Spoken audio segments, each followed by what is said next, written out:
As we get closer to the election day, we're definitely seeing tempers flare between people who really don't see eye to eye when it comes to politics. But in one case, that led to a state police investigation after a Hoosier candidate received a threatening text. A threat to me is a threat to my family, and that's not okay. That state representative candidate spoke to our Emily Longnecker about the message and the investigation into it.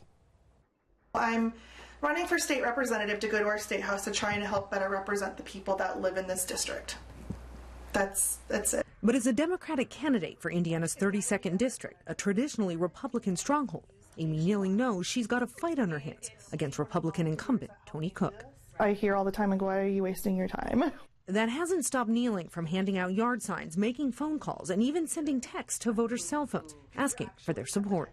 I don't use my real name on the text for safety reasons. Turns out Kneeling's concerns for her safety may not have been a stretch. Earlier this month, she received a text from a registered voter who she'd reached out to minutes earlier, reminding him he could vote early.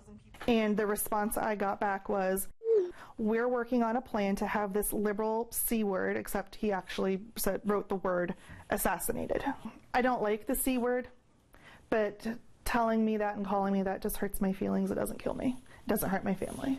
So Kneeling called Cicero Police, who came out to investigate and ultimately turned the case over to the Indiana State Police.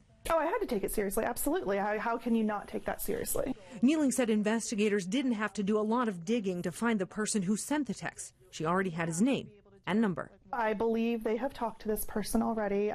It's completely in the prosecutor's hands at this moment with whether or not they decide to go forward with charges. Kneeling says she hopes that's what happens. It's not funny. I don't care if you thought you were being funny.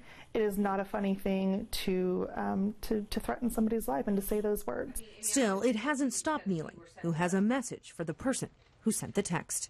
Thanks for giving me more of a reason to have a push for the next 2 weeks. And state police tell us this is an ongoing investigation. Kneeling says this has not been a nasty campaign between her and her opponent, Republican incumbent Tony Cook. We reached out to State Representative Cook to see if he wanted to weigh in on this incident. We did not hear back from him. John?